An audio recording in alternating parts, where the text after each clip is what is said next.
Bonjour à tous et bienvenue dans Journal de cinéma. Aujourd'hui, Soy Kuba de Mikhail Kalatozov.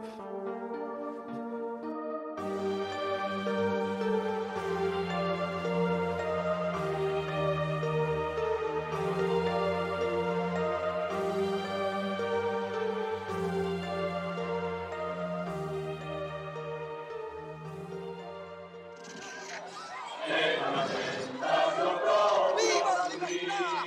¡Viva la revolución!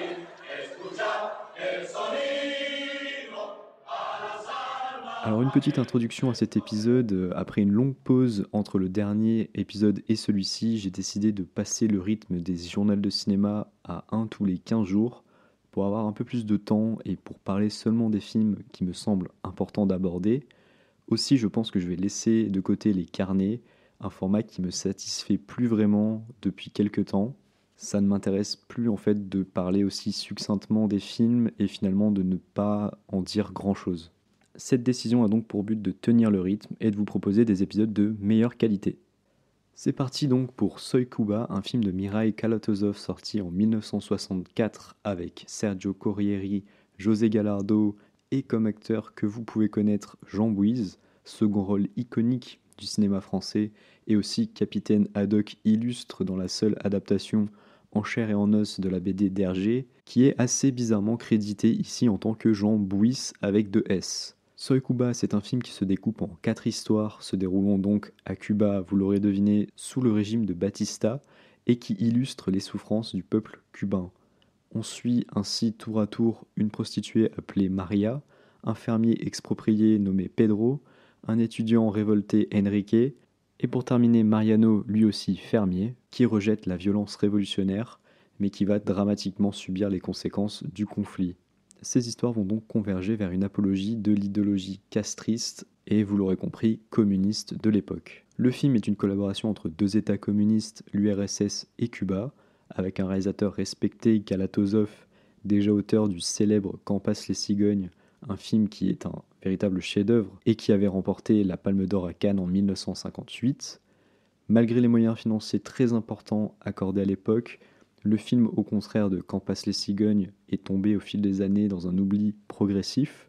Déjà parce que c'était une œuvre communiste, donc qui idéologiquement était en décalage avec la plupart des pays occidentaux, mais également car en Russie ainsi qu'à Cuba, le film n'a pas non plus convaincu. Il faudra attendre la chute de l'URSS et les années 90 pour que des professionnels du milieu du cinéma, producteurs, réalisateurs, etc., commencent à projeter l'œuvre dans des festivals.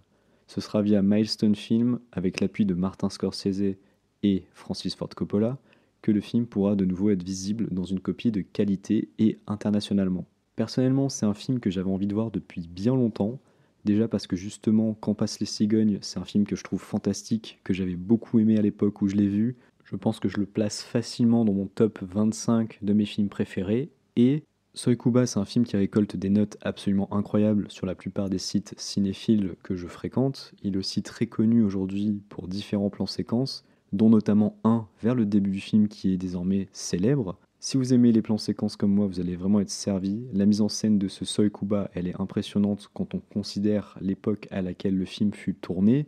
Justement, la scène la plus célèbre du film permet à la caméra de descendre plusieurs étages, de plonger dans une piscine et d'être au plus près d'une scène festive. On pense notamment à l'introduction célèbre de La Soif du Mal, avec un plan séquence très aérien, vraiment impressionnant pour la technique de l'époque. Et tout de suite après cette scène, on assiste à une autre séquence, tout aussi saisissante, dans une boîte de nuit où la caméra suit le rythme de la danse, qui devient peu à peu un calvaire pour le personnage de Maria, la protagoniste du premier segment. Ce club dansant destiné aux étrangers en visite sur l'île s'oppose plus tard au village pauvre qui représente entre guillemets le vrai Cuba. Car une des forces du long métrage va être de nous entraîner dans la diversité cubaine, que ce soit culturelle avec les citadins, les fermiers ou les intellectuels, mais aussi la diversité de lieux. On commence par survoler les étendues de jungle pendant le générique pour ensuite s'aventurer dans les rues de la Havane. Certains paysages sont superbement mis en valeur, tout comme l'architecture de la capitale cubaine. Des images d'autant plus étonnantes que suite à l'embargo américain et l'histoire de Cuba, rares sont finalement les films qui prennent place dans le pays. C'est donc une occasion en or de pouvoir profiter de ces paysages et de la vie cubaine. Couplé au savoir-faire de Kalatozov, ce voyage est vraiment mémorable. Si cette ambiance et cette mise en scène sublime sont pour moi des arguments majeurs en faveur du film, et valent à eux seuls qu'on voit Seuil Kuba, j'ai forcément plus de réserves sur son propos. Évidemment, le film est ancré dans son époque et c'est un témoignage très intéressant et précieux de la pensée soviétique et cubaine. Malgré cette orientation très marquée, le film est tout de même bien plus subtil qu'un bête long métrage de propagande, et c'est sans doute pour ça que le gouvernement russe l'a peu à peu laissé tomber dans l'oubli, même si on n'échappe pas à quelques raisonnements un peu manichéens et une caricature du pouvoir et du capital évidemment daté, le message du film, avant d'être communiste, est évidemment profondément humaniste. Chacun de ces hommes et de ces femmes cherche à trouver un idéal qui renversera la dictature de Batista et ses violences, et vont donc se rallier pour cette raison à la cause du camarade fidèle. Chaque histoire ne résonnera peut-être pas de la même manière pour chaque spectateur, mais elles sont toutes les quatre prenantes et je le répète formidablement bien mises en scène. Surtout, elles nous proposent un tour d'horizon de ce que fut le peuple cubain de l'époque et d'une société en route vers la révolution.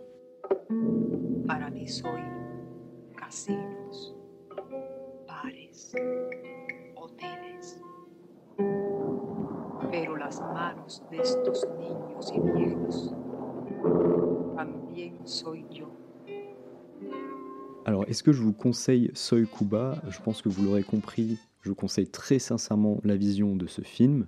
Déjà parce que si on met de côté l'idéologie qui, j'en suis sûr, repoussera bien des spectateurs, les mêmes qui sans doute n'auront aucun problème à se laisser raconter l'histoire du monde par des réalisateurs américains et leur vision légèrement orientée des choses, Soy Cuba propose un spectacle unique.